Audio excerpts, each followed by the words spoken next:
नमस्कार. मी प्राध्यापक doctor Bhagwat Shankar Mahale, associate professor, head department of political science, MAP. Samaj, art, commerce and science college, Trimbakeshwar, district Nashik.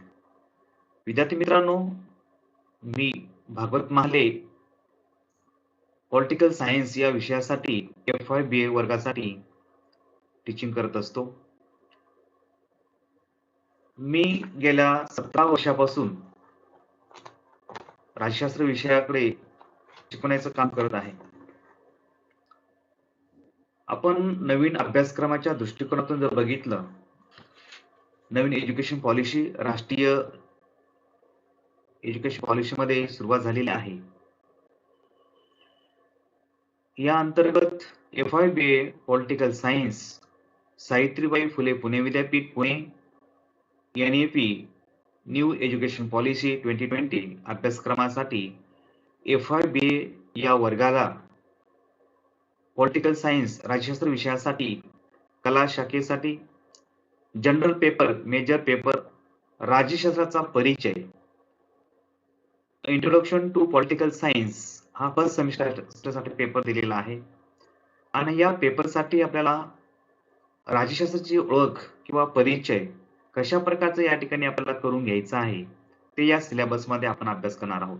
या अभ्यासक्रमामध्ये आपण बघणार आहोत.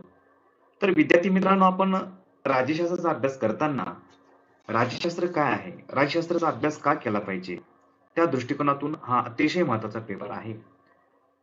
तर सर्वप्रथम आपण हा विषय बघितला पाहिजे की FY BA साठी हा पेपर का दिला गेला. तर सावित्रीबाई फुले पुणे विद्यापीठ अंतर्गत जनरल पेपर 1 साठी राज्यशास्त्राचा परिचय हा जो पेपर आहे अतिशय महत्त्वाचा आहे. कारण राज्यशास्त्राची ओळख जोपर्यंत तुम्हाला होणार नाही, तोपर्यंत जागतिक लेवलचं राजकारण किंवा देशातील राजकारण आपल्याला समजू शकणार नाही. म्हणून राज्यशास्त्र म्हणजे काय, राज्यशास्त्र कसं असतं, राजकारण कसं चालतं, या विषयी आपल्याला या पेपरमध्ये अभ्यासाला मिळणार आहे. आणि म्हणून आपण या पेपरचा अभ्यास करत असताना जनरल लेवलचा पेपर आहे आणि न्यू एज्युकेशन पॉलिसीमध्ये सेमिस्टर पॅटर्ननुसार हा पेपर दिलेला आहे. क्रेडिट सिस्टीम दिलेले आहे. 2 क्रेडिटसाठी हा पेपर आहे आणि प्रॅक्टिकल सुद्धा त्या ठिकाणी दिलेला आहे. मग 2 थेअरी पेपर आणि 2 प्रॅक्टिकल क्रेडिट दिलेले आहे. म्हणजे 4 क्रेडिटसाठी हा पेपर आहे. आणि या पेपरचा अभ्यास करताना आपल्याला या ठिकाणी अतिशय अनमोल अशी माहिती आपल्याला मिळणार आहे.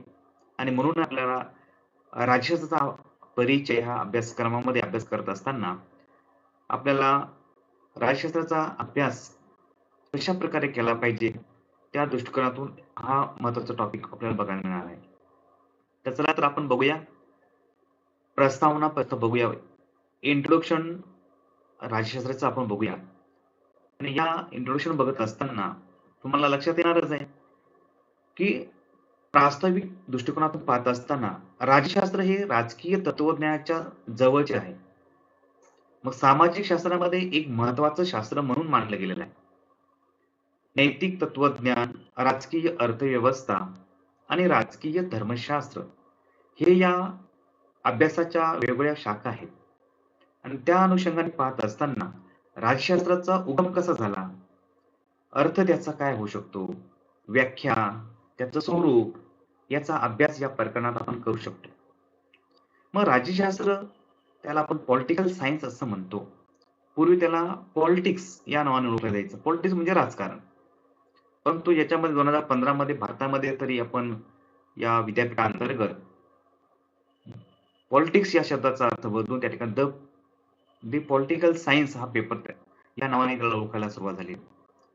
द पॉलिटिकल सायन्स म्हणून आपण अभ्यासत असताना राज्यशास्त्र एक शास्त्र म्हणून अभ्यास करताना कोणकोणत्या बाबींचा विचार इथं केला गेलेला आहे, त्यासाठी कशा प्रकारे राजकीय विचारवंतांनी, तज्ज्ञांनी या राजकीय व्यवस्थेचा अभ्यास विविध भागांमध्ये करायला सुरुवात केली. जसं तुम्हाला सांगितलं की नैतिक तत्वज्ञान, राजकीय अर्थव्यवस्था, राजकीय धर्मशास्त्र या विविध शाखेतून अभ्यास करायला सुरुवात केली. त्याचबरोबर पब्लिक ऍडमिनिस्ट्रेशन म्हणजे लोक प्रशासन दृष्टिकोनात पण राज्यशास्त्राचा अभ्यास केला जात असतो. पण आपण हे बघत असताना प्राचीन काळात जर आपण विचार केला, पूर्वीच्या काळामध्ये आपण विचार केला, की राजकीय व्यवस्था कशा प्रकारच्या होत्या?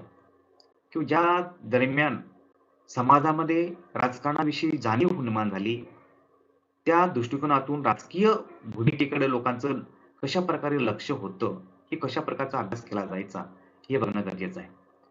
तर आपण बघितलं जागतिक लेव्हलचा जर अभ्यास करायला सुरुवात केली, तर बघितलं, तर मागे जाऊन आपण जर बघितलं ऐतिहासिक काळामध्ये, तर राजकारणाविषयीचा अभ्यास करताना विविध राजकीय व्यवस्था होऊन गेलेल्या आहेत.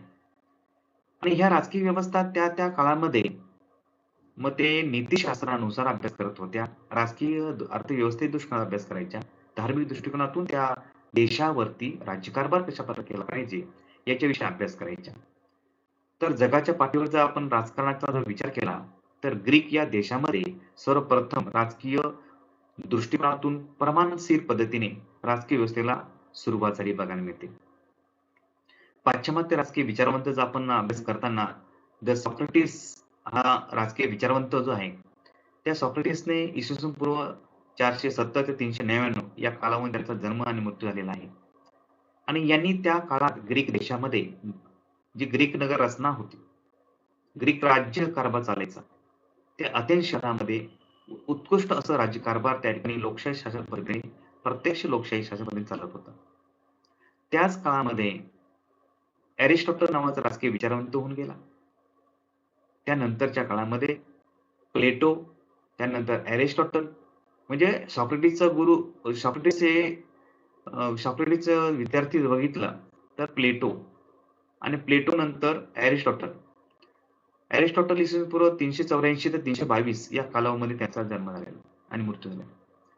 आणि एरिस्टॉटलने राजकीय भूमिकेतून जर अभ्यास करायला एक प्रमाणशीर पद्धतीने की कशाप्रकारे राजकारण केलं पाहिजे. त्या दृष्टिकोनातून राज्यशास्त्राला एक महत्त्वाचं एक नीतिशास्त्रापासून वेगळं करायचा प्रयत्न यांनी केला. मग राज्यशास्त्र काय आहे? राज्यशास्त्र कसा अभ्यास केला गेला पाहिजे? या दृष्टिकोनातून त्यांनी एक सविस्तर असं अध्ययन केलं आणि त्या विविध देशातील राजकारणाचा अभ्यास करून एरिस्टॉटलने आपल्या देशातील अथेन्स जे शहर आहे, त्या शहराचा पण त्यांनी अभ्यास केला. आणि ह्या सर्वांचा अभ्यास करून राज्यशास्त्र एक वेगळं स्वरूपामध्ये मांडायचा प्रयत्न अरिस्टॉटलने केलेला आहे. आणि म्हणून अरिस्टॉटलला राज्यशास्त्राचे जनक मानले गेलेले आहे. कारण त्यांनी राज्यशास्त्राला नीतिशास्त्रापासून वेगळं केलं आणि दी पॉलिटिक्स या ग्रंथामध्ये त्यांनी राज्यशास्त्राची निर्मिती कशी झाली किंवा राज्याची निर्मिती कशी झाली, उद्देश कसा होता राज्याचा, त्याचं स्वरूप कसं होतं राज्याचं आणि त्यांचे राज्यांचे प्रकार किती प्रकारचे असू शकतात, त्याचं वर्णन त्यांनी केलेलं आहे. थोडक्यात या दी पॉलिटिक्स मधून राजकीय व्यवस्था किती प्रकारच्या असतात, त्यांचं वर्गीकरण या ठिकाणी आपल्या दी पॉलिटिक्स ग्रंथामध्ये केलेलं आहे. मग राजकारण्याची भूमिका काय, राजकारणात कोणते काम केले पाहिजे, राजकारणाचे अधिकार कोणते, जनतेचे अधिकार कोणते, याचं सविस्तर वृत्तांत या ठिकाणी आपल्या ग्रंथातून दिलेला असल्यामुळे दी पॉलिटिक्स ग्रंथ हा दिशादर्शक ठरलेला आहे. सुप्रसिद्ध ग्रंथ आहे. पुनरुज्जीवन आणि प्रबोधनाच्या काळात आपण बघितलं त्या कालखंडामध्ये राज्यशास्त्राचा वेगाने विकास झालेला आहे. राष्ट्रराज्य, राष्ट्रवाद, विचारप्रणाली इत्यादी नवीन संकल्पना ह्या उदयास आलेल्या आहेत. निकोलो मॅकियावेलींच्या दी प्रिन्स या ग्रंथामध्ये 1532 मध्ये हा ग्रंथ प्रकाशित झालेला आहे. त्यांनी या ग्रंथातून वास्तविकवादाचा सिद्धांत मांडलेला आहे. वास्तववादी जीवन कशा प्रकारचं असतं, त्यामध्ये राजकीय जीवन, सामाजिक जीवन, धार्मिक जीवन कशा प्रकारचं असलं पाहिजे, त्याविषयी सिद्धांत त्यांनी मांडलेला आहे. मग वास्तववादी सिद्धांत मांडत असताना ज्यात आदर्शवादाला स्थान दिलं गेलेलं नाही. दी प्रिन्स ग्रंथ हा राजकारणासाठी सुद्धा महत्वाचा ग्रंथ ठरलेला आहे. त्यानंतरचा कालावधी आपण बघितलं तर थॉमस हॉब्स, जॉन लॉक, रुसो यांनी जर त्या काळामध्ये बघितलं तर इंग्लंड या देशामध्ये सामाजिक करार सिद्धांत त्यांनी मांडलेला बघायला मिळतो. आणि इंग्लंड देशातील हे राजकीय विचारवंत आहे. आणि सिद्धांतातून त्यांनी राज्याच्या उदयाची मांडणी त्यांनी केलेली आहे. राज्य कशा प्रकारचं असतं, राज्य कसं उदयास आलेलं आहे, ज्यात राज्य मानवनिर्मित आहे की ते नैसर्गिक आहे, याच्याविषयी सांगितलेलं आहे. आता युरोपातील नवीन शोध आणि पाश्चिमात्य तत्वज्ञानाच्या प्रभावामुळे चर्च या ठिकाणी आपण जर बघितलं आणि राज्याचं वेगवेगळं पण आहे. राज्य कशा प्रकारे वेगवेगळ्या प्रकारचे आहे, याच्याविषयी त्यांनी आपल्या राजकारणामध्ये वेगळेपण कशा प्रकारचे प्रोत्साहित केलेलं आहे. ज्यामुळे सामाजिक शास्त्राचा विकास कसा झाला, याच्याविषयी त्या ठिकाणी सविस्तर विस्तरण मांडणी केलेलं आहे. तर म्हणून आपण आता या पाहत असताना आपण राजकीय अनुषंगाने पाहत असताना या पार्श्वभूमी, ऐतिहासिक पार्श्वभूमी पण बघणं गरजेचं आहे. मग राज्यशास्त्राला महत्त्व, राज्यशास्त्राचं उगम, राज्यशास्त्र कशाप्रकारे डेव्हलप झालं, याच्याविषयी आपण या ठिकाणी बघणं गरजेचं आहे. मग आम्ही या राज्यशास्त्राकडे पाहत असताना आधुनिक काळामध्ये किंवा 16व्या शतकामध्ये, 18व्या शतकामध्ये किंवा 19व्या शतकाच्या दरम्यान राजकीय परिस्थिती कशी होती? किंवा 20व्या 21व्या शतकामध्ये त्याचं स्वरूप कसं बदललं? याच्याविषयी आपण अभ्यास करणं फार गरजेचं आहे. आपण बघितलं प्राचीन काळातील जे काही राजकीय व्यवस्था कशा प्रकारच्या होत्या, त्यामध्ये कशाप्रकारे त्यांनी सुधारणा केल्या आणि आधुनिक रूपाने त्या राज्यशास्त्राला कशाप्रकारे रूप दिलेलं आहे. तर या संदर्भात आपण बघत असताना राज्यशास्त्राचं स्वरूप कसं बदलत गेलं, त्याला कसं महत्त्व दिलं गेलं, याविषयी आपण पाहत असताना अमेरिकेमध्ये बेंजामिन फ्रँकलिन आणि थॉमस जेफरसन यांनी राज्यशास्त्राला महत्त्व विशेष केलेलं आहे. ते विशेष महत्त्व त्यांना प्राप्त करून देत असताना राज्यशास्त्र किती महत्त्वाचं आहे, त्यासाठी आपण कशाप्रकारे त्याला सखोल असा अभ्यास करणं गरजेचं आहे. त्याला शास्त्रीय स्वरूप कसं दिलं गेलं पाहिजे, याच्याविषयी त्यांनी सविस्तर वर्णन केलेलं आहे. या फ्रँकलिन आणि जेफरसन यांनी ऑक्सफर्ड चे जे प्राध्यापक एडवर्ड ऑगस्ट फ्रीडमन यांनी सुद्धा काय म्हटलेलं आहे, की इतिहास हे घडून गेलेलं राजकारण आहे. तर राजकारण हे वर्तमान इतिहास आहे, असं म्हटलेलं आहे. मग त्या फ्रीडमन यांनी अ, ऑक्सफर्ड विद्यापीठाचे प्राध्यापक आहेत. त्यांनी राज्यशास्त्राचं महत्त्व पटवून देताना त्यांनी सांगितलं, की इतिहास काय? हे घडून गेलेलं राजकारण आहे. तर राजकारण हे वर्तमानाचं इतिहास आहे, असं म्हटलेलं आहे. पण जॉन हॉपकिन्स विद्यापीठामध्ये जर वेस्टर्न विलोबी आणि इतरांनी जर बघितलं, तर राज्यशास्त्राच्या अभ्यासाची सुरुवात त्यांनी केलेली आहे. तर अमेरिकन राज्यशास्त्राचा परिषद भरली अमेरिकेमध्ये आणि त्या 1903 मध्ये ही परिषद झाली आणि त्या परिषदेमध्ये 1930 मध्येच त्यांनी स्थापना केली आहे राज्यशास्त्र परिषदेची. मग अमेरिकेत राज्यशास्त्र परिषद 1903 मध्ये जेव्हा स्थापन झालं, त्यावेळी राज्यशास्त्राच्या अभ्यासाला एक मोठं स्वरूप प्राप्त झालं. त्याला प्रोत्साहन मिळालं, की राज्यशास्त्राकडे बघण्याचा दृष्टिकोन बदलून गेला. राज्यशास्त्राला एक विशिष्ट महत्त्व ते प्राप्त झालं आणि म्हणून भारतीय संदर्भात आपण जर विचार केला, तर सोमदेवाच्या वाक्यामृत मध्ये राज्याला नमस्कार आहे, असं म्हटलेलं आहे. मग ऋग्वेदातील सभा समित्या असतील, आत्रेय ब्राह्मण असेल, पाणिनीच्या अष्टाध्यायी, अर्थशास्त्र, अशोक स्तंभाचे शिलालेख असतील, बौद्ध आणि जैन ग्रंथ, मनुस्मृती, पाली भाषेतील ग्रंथांमध्ये राजकीय विचाराशी वर्णन केलेलं आहे. म्हणजे राज्यविषयक मांडणी, राज्यविषयक कारभाराचा विचार या ठिकाणी मांडलेला आहे. महाभारताचा आपण बघितलं दंडनीती, त्यानंतर राज्यशास्त्राचं चर्चा या ठिकाणी झालेली बघायला मिळते. प्राध्यापक अशोक चोसाळकर यांनी सुद्धा आपल्या ग्रंथांमधून प्राचीन भारतीय राजकीय विचार 2011 मध्ये तो प्रकाशित झाला. त्याच्यामध्ये त्यांनी म्हटलेलं आहे, की प्राचीन भारतीय राज्यशास्त्राच्या विविध पैलूंची चर्चा या ठिकाणी त्यांनी मांडलेली बघायला मिळते, की कशाप्रकारे भारतामध्ये पण राजकीय जीवन होतं. त्या पद्धतीने त्या भारतामध्ये असलेले राजकीय विविध पैलू त्यांनी आपल्या ग्रंथातून व्यक्त केलेले आहे. दी.का. गर्दे जे राजकीय विचारवंत प्राध्यापक यांनी आधुनिक काळात राज्यशास्त्राच्या उद्दिष्टामध्ये मोठा बदल झालेला आहे. त्यांनी एकेकाळी राज्याचे कर्तव्य काय आहे, त्याचा परिचय या ठिकाणी करून दिला आहे. तो कर्तव्य परकीय आक्रमणापासून संरक्षण कसं द्यायला पाहिजे, त्यासाठी राज्यशास्त्राचं महत्त्व काय आहे, न्यायदान पद्धतीचं कशाप्रकारे व्यवस्थापन केलं गेलं पाहिजे, न्यायदान करताना त्या ठिकाणी मर्यादित कशा प्रकारचे अधिकार दिले गेले पाहिजे. परंतु सार्वजनिक आरोग्य असेल, कुटुंब नियोजन असेल किंवा शिक्षण प्रसार असेल, या समाजाच्या गरजांसाठी यंत्रणा उभी करणं गरजेचं आहे. ही त्यावेळेस त्यांनी सांगितलेलं आहे. मग गर्दे म्हणतात, की शिक्षण, कुटुंब, आरोग्य या गोष्टीला महत्त्व पण या राज्यशास्त्रामध्ये दिलं जातं. त्याचबरोबर त्याचं संरक्षण जीवनाचं. मग राज्यशास्त्राच्या नवीन उद्दिष्टामध्ये बघितलं तर समाविष्ट करत असताना नवीन उद्दिष्टामध्ये पाहिलं, तर या ठिकाणी राज्यशास्त्राचं एक कार्यक्षेत्र कसं व्यापक बनलेलं आहे, त्या दृष्टिकोनातून या ठिकाणी विचार केलेला बघायला मिळतो. सामाजिक हिताच्या दृष्टिकोनातून त्यांना दिलेले अधिकार असतील, त्यांचे नियम असतील, त्याचे राज्याला दिलेली मान्यता असेल, याचा पण विचार या राज्यशास्त्र अभ्यासामध्ये जगभरामध्ये करायला सुरुवात झालेली आहे. आणि च्या दृष्टिकोनातून राज्यशास्त्राचं जीवनाचं अध्ययन या ठिकाणी करत असताना या गोष्टीचा विचार करणं पण गरजेचं आहे. आणि म्हणून राज्यशास्त्राचा परिचय किंवा राज्याचा अभ्यास करताना या बाबींकडे लक्ष देणं अत्यंत महत्वाचं होतं आणि अशा प्रकारचं ऐतिहासिक पार्श्वभूमी बघितली तर अनेक देशातून राजकीय दृष्टिकोनातून बघितलं तर विविध राजकीय व्यवस्था होऊन गेलेल्या आहे. त्यासाठी राजकीय विचारवंतांनी ग्रंथ लिखाण करून एक प्रबोधनाचं काम केलेलं आहे, एक दिशा देण्याचं काम केलेलं आहे. तर आपण आता बघूया राज्यशास्त्राचा अभ्यासाचे 2 भाग. राज्यशास्त्राचा अभ्यास करताना 2 भागाने अभ्यास केला जात असतो. तर त्याचा आपण अभ्यास करताना आपण बघूया श्री घाले राजकीय विचारवंत त्यांनी राज्यशास्त्राचा अभ्यास करताना राज्यशास्त्र सिद्धांत आणि राज्य यंत्रणा या ग्रंथात त्यांनी म्हटलं आहे की राज्यशास्त्र हे एक सामाजिक शास्त्र आहे जे राज्याचा अभ्यास करते. राज्यशास्त्रात राज्य आणि शासन संस्था यांचा अभ्यास केला जात असतो. म्हणजे राज्याचा अभ्यास करताना मग राज्य काय आहे? राज्य कशा प्रकारचं असलं पाहिजे? त्याच्याविषयी वर्णन केलेलं असतं आणि त्याचबरोबर राज्य संस्था कोणती असली पाहिजे? राज्य काम करणारी यंत्रणा कोणती असली पाहिजे? याच्याविषयी अभ्यास या ठिकाणी केला जात असतो. आणि म्हणून या ठिकाणी राजकीय सिद्धांत आणि राज्य यंत्रणा हा अतिशय महत्त्वाचा भाग असतो. त्यामुळे राज्यशास्त्र हे एक सामाजिक शास्त्र आहे. मग समाजशास्त्रामध्ये राज्याला महत्त्वाचं स्थान दिलं आहे. मग राज्य आणि राज्य यंत्रणा किंवा शासन यंत्रणा कशी असली पाहिजे, कोणती असली पाहिजे याच्याविषयी या ठिकाणी या ग्रंथामधून वर्णन केलेलं आहे. पूर्वी पॉलिटिक्स हा इंग्रजी शब्द जो होता, त्या इंग्रजी शब्दाला आपल्याला पॉलिटिक्स तो ग्रीकमध्ये त्याला पॉलिस या शब्दापासून आलेला आहे. म्हणजे आपण दी पॉलिटिक्स हा जो शब्द आहे, तो इंग्रजी आहे. परंतु तो ग्रीक शब्द जो आहे पोलिस या शब्दापासून आलेला आहे.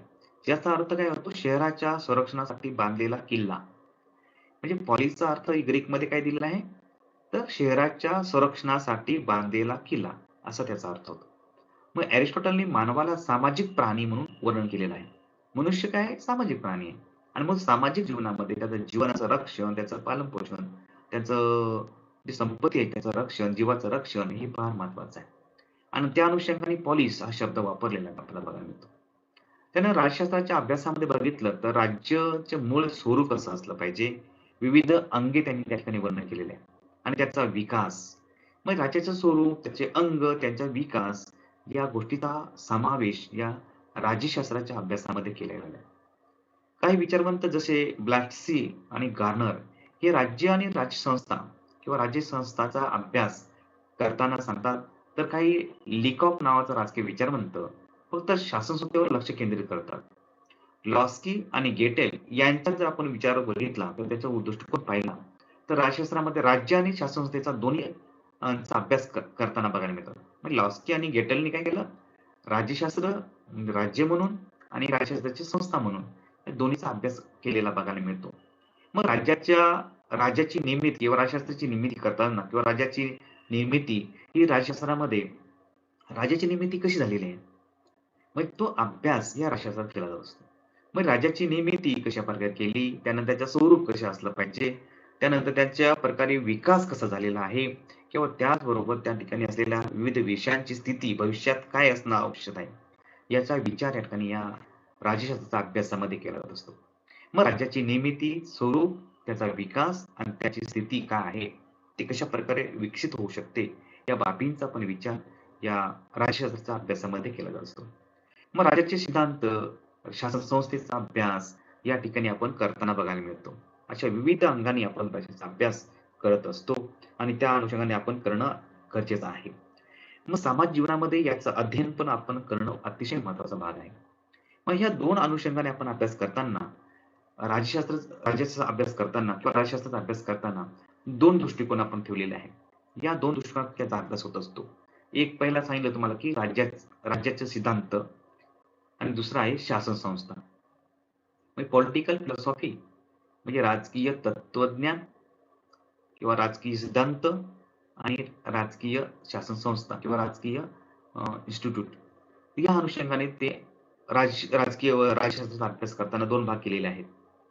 आणि या 2 भागात अभ्यास करत असताना राज्याच्या राजकीय तत्वज्ञान किंवा राजकीय सिद्धांत या दृष्टिकोनाचा अभ्यास करताना त्याच्यामध्ये काय असणं अपेक्षित आहे? मग राज्याचे सिद्धांत याविषयी अभ्यास करताना राज्याचा उदय कधी झाला? त्याचं वर्गीकरण काय आहे? ते सार्वभौमत्वाचा सिद्धांत तिथे मांडले बघायला मिळतात. म्हणजे राजकीय सिद्धांताच्या बाबतीमध्ये आपल्या पॉलिटिकल फिलॉसॉफी किंवा थिअरीमध्ये अभ्यास करत असताना राज्याचे सिद्धांत त्यांनी मांडलेले. उदय कसा झाला? त्याचं वर्गीकरण केले. राज्य कोणकोणत्या प्रकारचे असू शकतात? सार्वभौमत्वाचं त्याचं सिद्धांत कशा प्रकारचे आहे?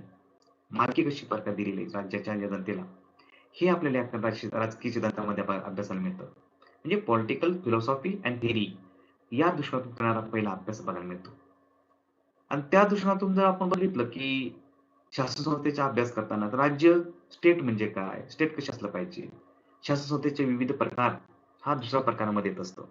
मग राज्यशास्त्र सिद्धांतामध्ये अभ्यास करताना ह्या भागी आपण बघतो आणि शासन संस्थेमध्ये बघताना राज्य स्टेट कसं असलं पाहिजे, त्या संस्थेचे विविध प्रकार कोणते, स्टेट कोणकोणत्या प्रकारचे असतात, याच्याविषयी आपण अभ्यास करतो. तर राजकीय सिद्धांतामध्ये पाहत असताना राज्यसंस्थेविषयी सिद्धांत मांडताना संस्थांचे प्रकार किती आहेत, कार्यकारी खाती, प्रांत, कायद्याची अं, माया कशा प्रकारची, कायद्याचे कोणत्या प्रकारचे सिद्धांत तिथं मांडले गेले पाहिजे, याचा विचार इथं होत असतो. तर शासन संस्थेमध्ये काय असतं, ते शासन संस्थेचे सरकार किंवा प्रकार किंवा त्याची काम करण्याची पद्धत कोणकोणत्या प्रकारचे असू शकतात. तर त्यामध्ये संविधानिक कायदा, संसदीय शासन व्यवस्था किंवा अध्यक्षीय, सेनादले, व्यापार, चलन, अंदाजपत्रके याविषयी पण अभ्यास या ठिकाणी शासन संस्थेमध्ये केला जातो. तर आपण सिद्धांताविषयी आपण अभ्यासत असताना जर तिसरा पॉइंट बघितला, तर तिसऱ्या पॉइंटमध्ये कायदेविषयक सिद्धांत मांडले गेले असतात. मग पॉलिटिकल फिलॉसॉफीमध्ये किंवा पॉलिटिकल थिअरीमध्ये आपण अभ्यासत असताना त्या कायदेविषयक सिद्धांत पण मांडले गेलेले असतात. मग कायदा करण्याचा उद्देश काय असतो? कायद्याचा तात्विक विचार कशा प्रकारचा असतो? कायदा करण्याची पद्धत, न्यायदान करण्याची पद्धत याविषयी पॉलिटिकल थिअरी किंवा पॉलिटिकल फिलॉसॉफीमध्ये याचा विचार होत असतो. तर दुसरा अभ्यासाचा प्रकार तो म्हणजे काय? शासन संस्था. आता याच्यामध्ये तिसरा पॉइंट बघताना कायदे आणि विधेयके याचा विचार होत असतो. कायदा कसा असला पाहिजे, त्याचे विधेयक कसे बनवले पाहिजे, याचा विचार इथे होत असतो. मग कायद्याची पद्धत, न्यायदान मंडळे, न्यायदान मंडळाची परंपरा, सत्ता याचा पण विचार येत असतो. म्हणजे ती कायदे पद्धती, न्यायदान मंडळे, कोणकोणत्या प्रकारची त्या मंडळे तयार केली आहे. न्याय मंडळाबरोबर त्या ठिकाणी परंपरा, सत्ता याचा पण विचार होत असतो. चौथा मुद्दा आपण बघितला राजकीय सिद्धांतामध्ये, तर राज्याचे मानवी स्वरूप कशा प्रकारचं आहे? मानवी जीवन कशा प्रकारचं आहे? त्याच्याविषयी त्या ठिकाणी राजकीय दृष्टिकोनातून राज्यशास्त्र या राजकीय विचारवंत किंवा राजकीय सिद्धांतामध्ये आपण अभ्यास करताना पॉलिटिकल थिअरी किंवा पॉलिटिकल तत्वज्ञान किंवा पॉलिटिकल फिलॉसॉफीमध्ये या अन्य राज्याशी संबंधित असलेले आंतरराष्ट्रीय कायदा याचा पण विचार होत असतो. म्हणजे राज्यांचे मानवी स्वरूप त्या राज्यामध्ये जीवनाकडे बघताना कशा प्रकारचं आहे? अन्य राज्याशी संबंध कशा प्रकारे ठेवला जात असतो? आंतरराष्ट्रीय पातळीवर कायदा कशा प्रकारचा असला पाहिजे? याच्याविषयी पॉलिटिकल फिलॉसॉफी किंवा पॉलिटिकल थिअरीमध्ये आपण या ठिकाणी अभ्यास करताना बघायला मिळत असतं. तर त्याचबरोबर शासन संस्थेचा हा दुसऱ्या प्रकारमध्ये अभ्यास असताना त्याचा चौथा प्रकार आहे तो म्हणजे राज्याचे मानवीकरण. मग ते राज्यामध्ये मनुष्याला काय महत्त्व दिलेलं आहे? किंवा राजनैतिकला महत्त्व दिलंय, पण मानवी जीवनाला कशा प्रकारचे महत्त्व दिलंय? आणि त्या अनुषंगाने पाहत असताना त्या ठिकाणी असलेल्या मानवी जीवनामध्ये कोणकोणत्या स्वरूपाचे आपण लक्ष देणं अपेक्षित आहे किंवा त्या ठिकाणी त्या राजनैतिक दृष्टिकोनातून धोरणे कशी असली पाहिजे, राज्याचा विकास करताना त्यांची पॉलिसी कशी असली पाहिजे, त्याचे उपाययोजना कशा असल्या पाहिजे, याचं मानवीकरण करताना त्याचा विचार या शासन संस्थेमध्ये केला जात असतो. त्यानंतर युद्ध किंवा आंतरराष्ट्रीय परिषदा, त्यांच्या तह असतील किंवा आंतरराष्ट्रीय व्यापार असेल किंवा आंतरराष्ट्रीय करार असेल, याच्याविषयी विचार या ठिकाणी करणं अपेक्षित आहे आणि त्या अनुषंगाने या परिषदेत अभ्यास करताना बघायला मिळत असतो. म्हणून राज्यशास्त्राचा अभ्यास करताना या बाबीकडे लक्ष देणं अतिशय महत्त्वाचा भाग आहे. त्यानंतरचा मुद्दा आपण बघणार आहोत तो म्हणजे राजकारण, राज्यशास्त्र आणि राजकीय तत्वज्ञान. आता पॉलिटिक्स, राजकारण म्हणजे पॉलिटिक्स म्हणतो आणि राज्यशास्त्र म्हणजे पॉलिटिकल सायन्स आणि राजकीय तत्वज्ञान त्याला आपण पॉलिटिकल फिलॉसॉफी म्हणतो. या तिन्ही गोष्टी अतिशय महत्त्वाच्या आहेत आणि म्हणून राजकारण, राज्यशास्त्र किंवा राजकीय तत्वज्ञान यामध्ये जो भेद स्पष्ट करताना अमेरिकन राजकीय विचारवंत किंवा शास्त्रज्ञ कॅटिल कॅटलिन नावाचा राजकीय विचारवंत या कॅटलिनने काय म्हटलेलं आहे, की राज्यशास्त्र हे राजकीय तत्वज्ञान आणि राजकारण यांचा एकत्रित दृष्टिकोन आहे. म्हणजे त्यांनी त्या कॅटलिननी अमेरिकन राजकीय विचारवंत किंवा राजकीय शास्त्रज्ञ तो म्हणतो, की राज्यशास्त्र हे काय राजकीय तत्वज्ञान आणि राजकारण यांचं एकत्रित दृष्टिकोन आहे. तर राजकारणाचं असलेले सिद्धांत, त्यांचे विविध पैलू या राजकीय तत्वज्ञानामध्ये मांडलेले असतात. मग राजाने कसं काम केलं पाहिजे, जनतेने कशा प्रकारची भूमिका निभावली पाहिजे आणि हे करण्याची पद्धत म्हणजे राजकारण. मग राज्यशास्त्रात समाजातील घटकांचा अभ्यास, त्यावर नियंत्रण ठेवण्याचे विचार या ठिकाणी केले जातात. म्हणजे जनतेने कसं राहिलं पाहिजे, किंवा जनतेवर कसं कंट्रोल केलं पाहिजे, जनता कशी नियंत्रित ठेवली पाहिजे. मग हे राज्यशास्त्राच्या अभ्यासामध्ये दिलेलं आहे. मग राजकीय तत्वज्ञानाचा आपण अभ्यास करताना, तत्वज्ञानाचा दृष्टिकोन पाहत असताना राजकीय मूल्य ठरवण्याचं पण व त्याची चर्चा करण्याचं पण कार्य दिलेलं आहे. मग राज्यशास्त्राच्या वस्तुस्थितीचं विश्लेषण करून राजकीय घटकांचं विश्लेषण या ठिकाणी केलं असतं. मग वस्तुस्थिती काय आहे? विश्लेषण करताना त्यांनी राजकीय घटना काय-काय घडलेल्या आहेत. आपण बघत असतो राजकारणामध्ये अनेक प्रकारच्या घटना घडलेल्या आहेत. म्हणजे फ्रेंच राजकारण आपण तो बघितलं, की पहिलं महायुद्ध, दुसरं महायुद्धाचं आपण राजकीय घटना बघायला मिळतात. तर राजकीय तत्वज्ञानामध्ये राजसंस्थेच्या ध्येयाचा पण अभ्यास या ठिकाणी केला असतो. म्हणजे आपल्या राजकारणामध्ये राजकीय भूमिकेतून राजकारण का केलं जात असतं? त्यामागचा उद्देश काय? त्यामागचं तत्वज्ञान काय? ते राजकारण का केलं पाहिजे? याच्याविषयी तत्वज्ञानाविषयी राजसंस्थेच्या अध्ययनाचा अभ्यास केला जातो. म्हणजे ते राजकीय दृष्टिकोनातून ती संस्था कशाप्रकारे काम करतात आणि त्या करण्याचा उद्देश काय? त्याचे तत्वज्ञान काय? त्यांचं ध्येय काय? त्याचा पर्पज काय? याचा पण विचार या ठिकाणी होत असतो. आणि म्हणून या ठिकाणी राजकारण किंवा राजशास्त्र आणि राजकीय तत्वज्ञान या तिन्ही बाबी अतिशय महत्त्वाच्या या आपल्याला बघायला मिळतात. प्राध्यापक श्री घाले यांनी आपल्या राज्यशास्त्र सिद्धांत आणि राज्य यंत्रणा या ग्रंथामधून पण आपले विचार व्यक्त केलेले आहेत. त्यांनी 1972 या ग्रंथामध्ये स्पष्ट करताना इंग्रजीतील दी पॉलिटिक्स किंवा पॉलिटिक्स, पॉलिटिकल सायन्स आणि पॉलिटिकल फिलॉसॉफी या शब्दांचा विशिष्ट असा अर्थ दिलेला आहे. एरिस्टॉटलने आपल्या ग्रंथामध्ये पॉलिटिक्स हे जे नाव आहे ते दिलं. म्हणजे आपण दी पॉलिटिक्स असं पण म्हणतो, दी पॉलिटिकल सायन्स हे दी पॉलिटिक्स हा ग्रंथ म्हटलेला आहे. म्हणजे एरिस्टॉटलने त्या काळात राजकारण असं म्हटलं गेलं होतं. मग त्यांनी त्या ग्रंथाचं नाव दी पॉलिटिक्स दिलं होतं. तर कौटिल्यने अर्थशास्त्र असं त्यांनी नाव दिलेलं आहे. आणि कौटिल्यने पण आपल्या अर्थशास्त्र ग्रंथामधून राजकीय विश्लेषण केलेलं आहे. राजकीय परिस्थिती, त्याची व्यवस्था कशी असली पाहिजे, त्यामध्ये अर्थकारण कसे असले पाहिजे, हे सांगितले कौटिल्याने. त्याचबरोबर प्राचीन ग्रंथामध्ये बघितलं तर राजनीती आणि त्या राजनीती अंतर्गत पाहिलं तर राजधर्म हा पण अतिशय महत्त्वाचा भाग आहे. मग राजधर्म आणि राजनीती याचा उल्लेख या ठिकाणी आपल्याला या प्राचीन ग्रंथामध्ये बघायला मिळतो. मग या राजनीती, राजधर्म म्हणजे राजनीती म्हणजे राजकारण करण्याविषयी. राजधर्म म्हणजे राजधर्मातून धर्माच्या नीतीतून राजकारण करण्याचा उद्देश या ठिकाणी सांगितलेला आहे. त्या काळात धर्मात पण महत्त्वाचं स्थान होतं. मग राजधर्म आणि राजनीती ही जी दोन्ही गोष्टी या ठिकाणी स्पष्ट करताना राजकीय विचारवंतांनी आपलं द पॉलिटिक्स या ग्रंथाचा अर्थ ग्रंथामधून ते अर्थ स्पष्ट केलेले बघायला मिळतात. पॉलिटिक्स या शब्दाचा अर्थ बदलत चाललेला आहे. आपल्याला आता बघाल तर आज प्रचलित राजकारण असे संबोधले जात असतं पॉलिटिक्सला. म्हणजे राजकारण आजचं बघितलं, सध्याचं राजकारण बघितलं तर कशाप्रकारे बदलत चाललेलं आहे याच्याविषयी पण या ठिकाणी आपल्याला बघायला मिळत असतं. राज्यशास्त्र म्हणजे काय? तर पॉलिटिक्स. आणि मग राज्यशास्त्र म्हणजे पॉलिटिक्स ज्यात राज्यशास्त्राचे सिद्धांत, राज्यसंस्था किंवा शासन संस्था याचा अभ्यास करायचा असतो. म्हणजे दी पॉलिटिक्स जसं आपण त्या ग्रंथ अरिस्टॉटलने निर्माण केला किंवा त्यांनी ते ग्रंथात लिहिलेलं आहे. त्या दृष्टिकोनातून पाहत असताना आधुनिक काळामध्ये पण बरेचसे बदल झालेले बघायला मिळतात. राज्यशास्त्र म्हणजे आपण त्याला पॉलिटिक्स म्हणतो किंवा दी पॉलिटिकल सायन्स म्हणतो. ज्या राज्यशास्त्र सिद्धांत स्वरूपी दिलेलं आहे. शास्त्रसंस्थेचं स्वरूप इथे अभ्यासलं जात असतं. प्रचलित राजकारण हे राज्यशास्त्राचा एक भाग असला तरी राज्यशास्त्राचा एक मुख्य अभ्यास या प्रक्रियेत थांबवता येत असतो. पण राज्यशास्त्राचा मुख्य अभ्यास इथं केला जात असतो, या प्रक्रियेमध्ये केला असतो. पॉलिटिकल सायन्स या मराठीत आपण त्याला राज्यशास्त्र म्हणतो. त्याचा अनुवाद केला गेलेला आहे, की पॉलिटिकल सायन्स म्हणजेच राज्यशास्त्र. म्हणजे त्याला शास्त्रीय स्वरूप दिलं गेलेलं आहे. आणि त्या अनुषंगाने राजकारणाचा अभ्यास करताना त्याला शास्त्रीय दृष्टिकोनातून मूल्यमापन करणं अपेक्षित आहे.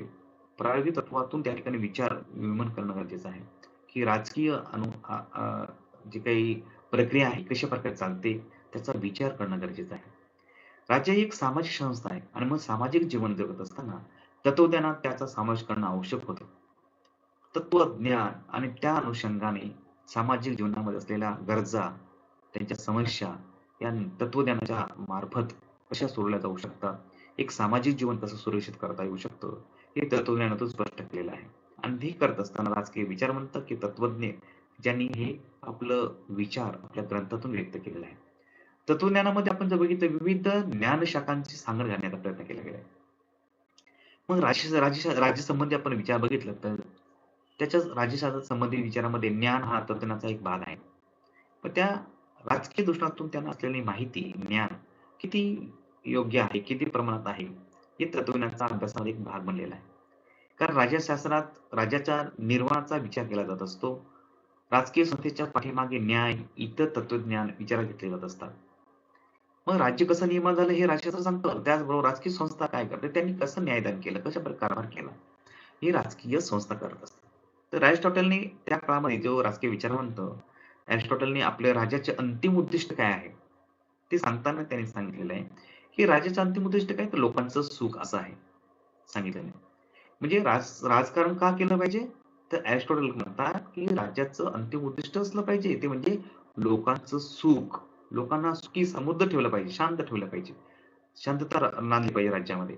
हे सांगायचं काम त्यांनी केलेलं आहे. आणि म्हणून त्या ठिकाणी राज्य निर्माण करायचं असेल, तर ते जनतेला सुखी ठेवण्यासाठी राज्य निर्माण केलं गेलं पाहिजे. कौटिल्यांनी प्रजेच्या सुखामध्येच राज्याचे हित आहे असं सांगितलेलं आहे. आणि मग प्रजा जेव्हा सुखी राहील, प्रजा जेव्हा समाधानी असेल, तर ते राज्यकारभार करायला महत्त्व आहे. आणि म्हणून त्या राज्याचं हित त्याच्यात असतं, असं कौटिल्यने सांगितलेलं आहे. रुसो पण आपल्या आपल्या राजकीय विचारवंतामध्ये व्यक्त करताना रुसोने पण सांगितलेलं आहे, जीन जॅक रुसोने, की सामूहिक इया या कल्पनेतून त्यांनी आपले विचार मांडलेले आहे. मग सामूहिक इया ही कल्पना मांडत असताना रुसोने आपले सामाजिक जीवन कशा प्रकारचे असलं पाहिजे, त्या ठिकाणी जनतेची इच्छा आणि राजकारणी मंडळींची इच्छा कशा प्रकारची असते, त्याला एक सुवर्ण मध्य गाठायचा प्रयत्न रुसोने केलेला आहे. मार्क्सने सुद्धा आर्थिक समतेचा विचार मांडलेला आहे. अर्थसमता. आता समता ही प्रस्थापित करायचं असेल, त्या ठिकाणी आर्थिक समानता प्रस्थापित करायची असेल, तर त्या ठिकाणी भांडवलदार वर्ग किंवा सामाजिक लेव्हलला कामगार वर्ग असेल, यांना समतेने कसं जोडलं गेलं पाहिजे, हे कार्ल मार्क्सने सांगितलेलं आहे. त्याचबरोबर आपले महात्मा गांधीजींनी सत्याग्रह आणि समाजवादाचे विचार मांडलेले आहे. सत्याग्रहाचा विचार मांडताना महात्मा गांधींनी जनतेला सत्याचा आग्रह धरला पाहिजे, सत्य वागलं पाहिजे, सत्याच्या नियमांचं पालन केलं गेलं पाहिजे, समाजवादाचा विचार तिथं मांडला गेला पाहिजे. समाजातील सर्व व्यक्ती आपण आहोत, एकत्र राहिलं पाहिजे आणि समाजवादी तत्त्वज्ञानातून हे विचार या ठिकाणी गांधीजींनी मांडलेले आहे. समाजातील कोणते भेद असता कामा नये आणि सर्व समानतेने वागवून दिले गेले पाहिजे, हे आपल्या सत्याग्रहातून आपण एक विचार व्यक्त करताना सांगितलेले आहे. मग राजकीय विचार तत्वज्ञानामध्ये त्यांचा हे समाविष्ट आपण बघायला मिळतो. सत्याग्रह आणि समाजवादाचे तत्व गांधीजींनी आपल्याला दिलेले आहे. त्याचबरोबर पुढे आपण बघताना पॉलिटिक्समध्येच आता बघितलं, की पॉलिटिक्स हा जो शब्द आहे, तो प्रचलित राजकारण आपण त्याला बघत असतो. त्यानंतर पॉलिटिकल सायन्स म्हणजे राज्यशास्त्र आपण त्याला ओळखतो आणि पॉलिटिकल फिलॉसॉफी म्हणजे राजकीय तत्वज्ञान या अनुषंगाने यातला फरक आपल्याला लक्षात घेणं आवश्यक आहे. त्यानंतरचा आपण मुद्दा बघणार आहोत ते राज्यशास्त्राचा अभ्यासाचे उद्देश. आता राज्याच्या अभ्यासाचे उद्देश आपण या ठिकाणी पाहताना objective of study of political science या टॉपिकमध्ये पुढील तासामध्ये आपण याचा अभ्यास करणार आहोत. धन्यवाद.